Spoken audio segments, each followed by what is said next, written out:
Hello there, Rob here. Welcome to the first episode of the New in Town Pairing series, where we'll be taking a look at data packs that pair very well with the New in Town data pack, either by adding more content that works very well with New in Town, or just following a similar progression that doesn't distract from New in Town and lets you kind of do both things that complement each other very well. Today we'll be taking a look at Florcraft Natural Magics by Hashes, which is a really cool kind of cross between a magic data pack and a tech data pack. We'll be exploring kind of how its progression follows alongside with New in Town, and what kind of things you can do when you have both together. So let's go ahead and jump right in. We'll start by talking about how they are similar in their starting points. Both New in Town and Florcraft are designed to get you started early on in the game, allowing you to see much of what is going to be offered or made available from the start, but letting your standard Minecraft progression dictate how you progress through the pack's original content and how quickly. For New in Town, this means getting your settlement started as soon as you pick up an oak log and find a nice place to settle down, but for Florcraft, your progression will begin the first time you encounter a spirit out in the overworld.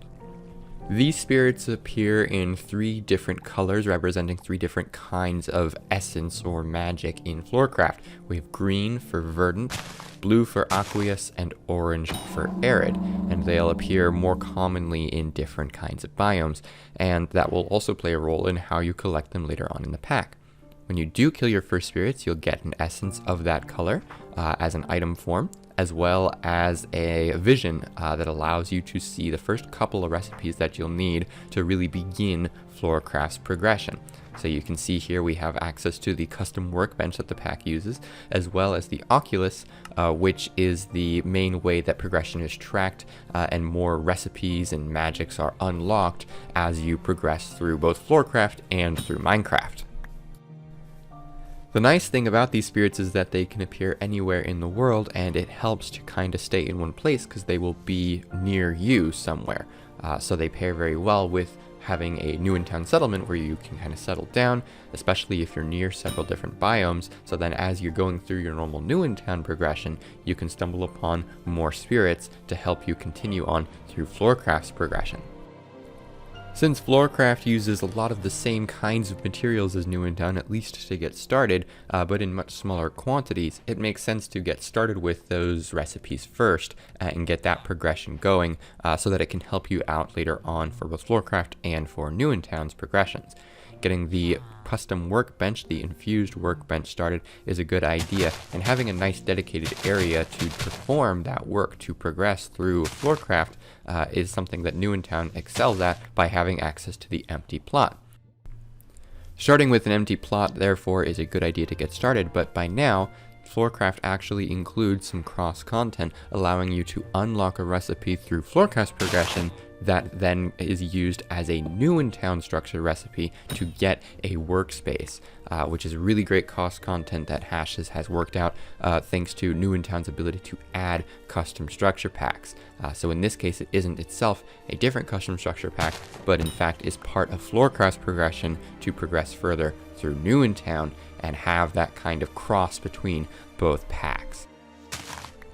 Once you get your infused workbench placed down, then you're able to insert the essence items that you've been collecting into it, and these essence items are additional required ingredients for many of the recipes in Florcraft, including the Oculus, which you'll need to get access to all those other recipes. So you'll need 1 essence of each color, including an arid, a verdant, and an aqueous, which might require a little bit of exploring to be able to find them all. In this case, as you can see, both arid and verdant appear somewhat regularly in the plains biome or in the surrounding biomes that I have here, mostly verdant, but a little bit of arid, but I'll need to go out in search of some aqueous essence from beaches or rivers to be able to get my Oculus and really get started with Florcraft.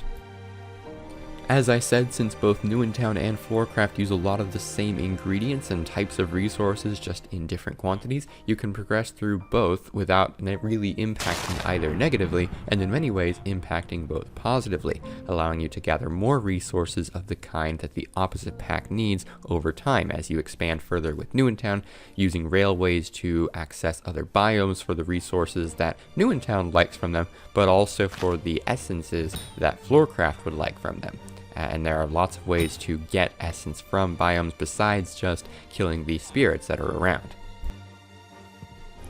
Once you do get all three kinds of essence and are able to craft your Oculus, you can really, like I said, get started with Florcraft's progression. You might have collected a lot of resources that you'll end up needing for Florcraft already just by happenstance, especially if you're playing with New in Town. Once you get that Nature's Oculus, you can kind of see what that entails. So go ahead and place it down, and you'll be able to start unlocking recipes via research using knowledge points, which are earned by killing the spirits that are floating around your world, and then sacrificing different kinds of items like sticks or glass to be able to see what those recipes are to be put into the infused workbench. Since New in Town rewards building in flatter biomes for the most part, such as plains, your access to other kinds of essence, either through spirits or through other means of collecting essence, can be a little bit hampered. So building a druidic scepter can be a really great idea to really get an idea of what kind of essence can be gathered around you and how far you might need to travel in order to collect different kinds of essence. The Druidic Scepter shows you the kind of essence that is generated by that biome by the items that you will gain access to later through Florcraft, as well as what essence will appear more commonly in that biome, what kinds of spirits spawn more commonly in that biome. So plains generally are going to spawn more verdant essence, verdant spirits, and that is the kind of essence that you'll be able to collect automatically through the blocks and items that you gain access to later, such as the flasks,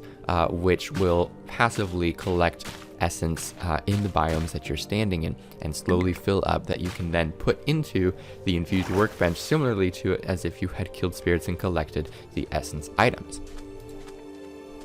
Once you kill enough spirits and get enough knowledge points and collect enough essence and items that Florcraft requires for research, you'll be able to start crafting the flowers, which is where Florcraft gets its name.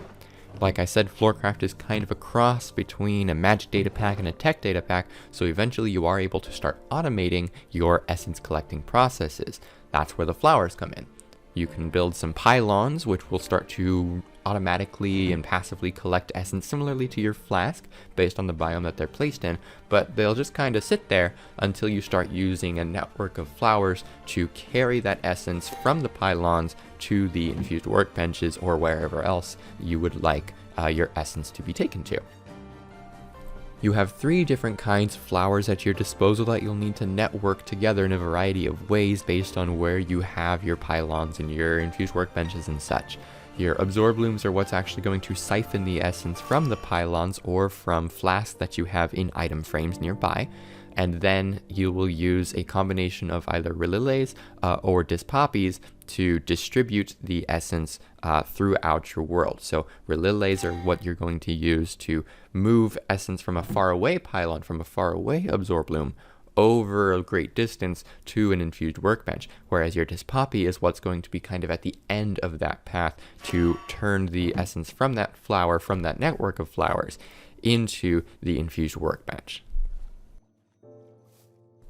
This can become a little bit complicated, especially as you start to use Rilliles to transport essence from far away to wherever you would like it. So the big thing to keep in mind is that generally flowers are going to extract essence from whatever thing they extract to, whether it's a pylon or another flower,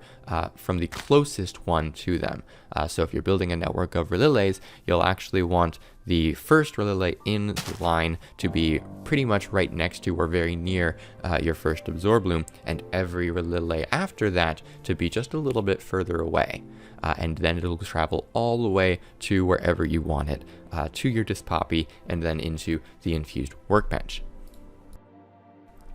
In no time at all, you'll have a vast network of pylons and flowers all starting to draw essence automatically and passively to your infused workbench so that you can focus on collecting the other resource that you need to craft more of these flowers or to research more items as part of Florcraft, which can be aided, as I said, by continuing with New in Town's progression as well. Eventually, you will need access to the Nether for both packs, in particular for Florcraft, so you can really gain access to the expanded magics. This is literally just scratching the surface of what Florcraft has to offer, and I genuinely don't know a lot of what comes next because there's honestly just so much. There is more magic, more tech, some bosses to fight, and all of these things pair very well with New in Town's normal progression as you start to expand and build upon your town and gain access to the Nether through New in Town's general manner. Then you will gain access to more powerful magic and items that Florcraft rewards you with that you can then use to kind of go back and forth between either New in Town and Florcraft. So if you're looking to add some magic or technology to your New in Town world in a way that fits very well with New in Town's normal progression, but add some additional things to really focus on and maybe input all of your excess resources like gold and such into something that will really reward you for it, I definitely recommend checking out Florcraft by Hashes. Once again, this pack actually has some cross content with New in Town, including I believe 3 different structures, such as a workspace area that is specific to Florcraft that you can build as part of the New in Town site planning process, but unlocked and learned through Florcraft's normal progression with the Oculus. So this is really a great pack to pair with New in Town for any kind of playthrough. If you like magic, if you like flowers, if you like technology, this is going to be a great cross between all 3 that really feels very fluid, very dynamic, and really fits with both Minecraft and with New in Town. Thank you so much for watching this first episode of the New in Town Pairings series. I hope you'll stick around for more. We'll be talking about things like Incendium and Terralith and Shamanism and seeing how those pair with the standard New in Town gameplay and with Minecraft. This isn't necessarily a review of these packs, although I'll definitely be picking packs that I really like and really talking about what makes them very special to both me and to the general gameplay experience. So I really hope you'll stick around with the channel as we explore more of these and continue on with New in Town development and with expanding the New in Town community. If you've enjoyed this video, please remember to, of course, leave a like and share with your friends, as well as to subscribe to keep an eye on when new videos come out. You can also join the community in our Discord, where we'll have all kinds of new discussions, and I'll share things about what's coming to New in Town and New in Town Dimensions. And of course, it would be very nice if you would consider supporting me on Patreon. The more support that I get through Discord and through Patreon and just subscribers on YouTube, the more ability I have to continue to make content here, to continue to expand New in Town. And also, it just makes me feel good, and I'd really appreciate it. Once again, thank you so much for watching, and I will see you guys next time.